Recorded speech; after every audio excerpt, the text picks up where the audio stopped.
ఏంటి నా చేతిలో మ్యాంగోస్ ఉన్నాయి, మళ్ళీ మ్యాంగోతో ఏం రెసిపీ చేస్తుంది అనుకుంటున్నారా? మీరు పప్పులో కాలేసినట్టు అవి బెల్లం అనమాట. సరిగ్గా మా చెల్లి తెచ్చి నాకు ఇచ్చి నువ్వు బెల్లంతో ఏదైనా రెసిపీ చేయని ఇచ్చేసింది. ఇవాళ వీడియో వచ్చేసి అందరికీ హాయ్ అండి. 100 సబ్స్క్రైబర్స్ అయినందుకు మేము కోలాటం పిల్లలకు బెల్లం పానకం తయారు చేసాము. వీడియో పూర్తిగా చూసేయండి, ఎక్కడా స్కిప్ చేయకుండా, అప్పుడు మీకు వీడియో అర్థమవుతుంది. ముందుగా 2 kg బెల్లం తీసుకొని మెత్తగా పొడిగా దంచి పెట్టుకున్నాం. బెల్లం పొడిగా ఉంటే నీళ్ళలో తొందరగా కరిగిపోతుందన్నమాట. ఇప్పుడు ఆ బెల్లంని తీసి ఇట్లా ఒక గిన్నెలో వేసుకున్నాం.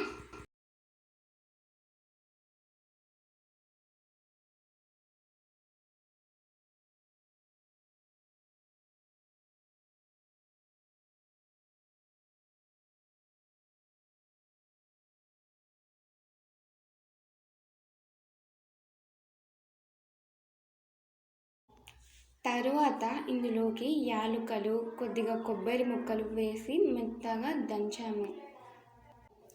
ఇందులో మేము మిరియాలు వేయలేదు, ఎందుకంటే పిల్లలు తాగరనేసి. మిరియాలు ఒక్కటి మేము స్కిప్ చేస్తున్నాం, మీరు కావాలంటే మిరియాలు వేసుకోవచ్చు. ఇప్పుడు యాలుకలు, కొబ్బరి పొడి రెండింటిని ఇట్లా గిన్నెలో వేసుకోవాలి. ఇప్పుడు పానకం ప్రిపేర్ చేయడానికి ఒక బిందె తీసుకోవాలి. అందులోకి బెల్లం పొడి, యాలుకలు, కొబ్బరి పొడి వేసి నిండా నీళ్ళు పోసుకోవాలి.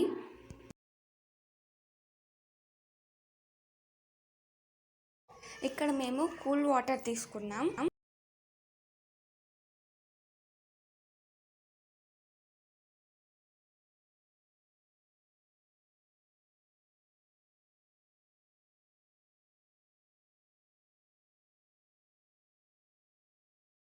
ఇప్పుడు కర్రతో అంతా కలిసేట్టుగా కలుపుకోవాలి.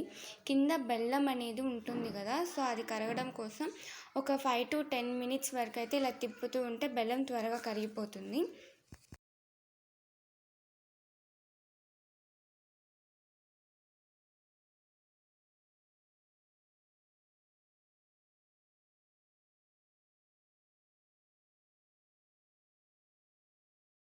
దీనిని కొద్దిగా ఒక చెంబులోకి తీసుకొని మేము దేవుడి దగ్గర పెట్టి పూజ చేసాము.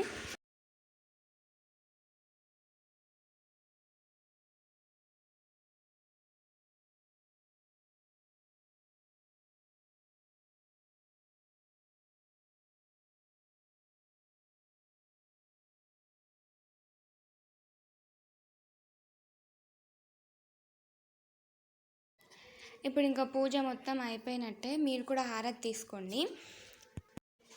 ఇప్పుడు అసలు పానకం ఎలా వచ్చిందని ముందు టేస్ట్ చేయడం కోసం నేను మా చెల్లి ఒక గ్లాస్లో పోసుకొని టేస్ట్ చేసాం. చాలా అంటే చాలా బాగా వచ్చింది. బెల్లం బాగా కరిగింది కాబట్టి ఇంకా టేస్ట్, ఆ యాలుకలు, కొబ్బరి పొడి కూడా చాలా బాగా నచ్చింది నాకు. శ్రీ వెంకటేశ్వర స్వామి బ్రహ్మోత్సవం సందర్భంగా కోలాటం వేసే పిల్లలకు మేము ఈ పానకం ఇచ్చాము. తాగిన వాళ్ళు 2 గ్లాసులు తాగారు అని చెప్పారు. ఈ పానకం టేస్ట్ చేసి నేను మా చెల్లి చెరొక కామెంట్ ఇచ్చాం దానికి. మీరే చూడొచ్చు ఇక్కడ ఎంతమంది తాగారనేసి. ఈరోజు కల్పవృక్ష వాహనం మీద స్వామి ఊరేగింపు జరిగింది. మాకు చాలా సంతోషంగా ఉంది.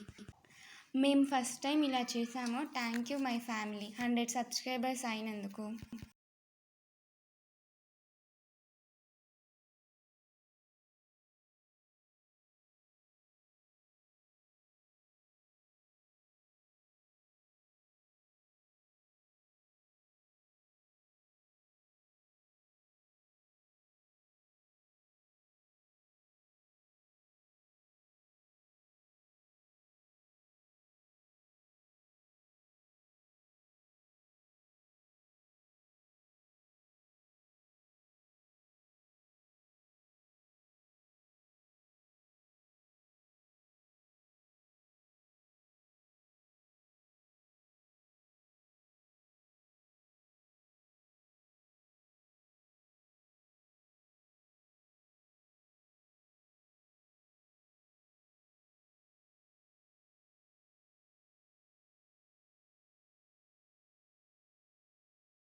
సరే అండి, మరి అందరికీ బాయ్. మళ్ళీ నెక్స్ట్ వీడియోలో కలుసుకుందాం మనం అందరం.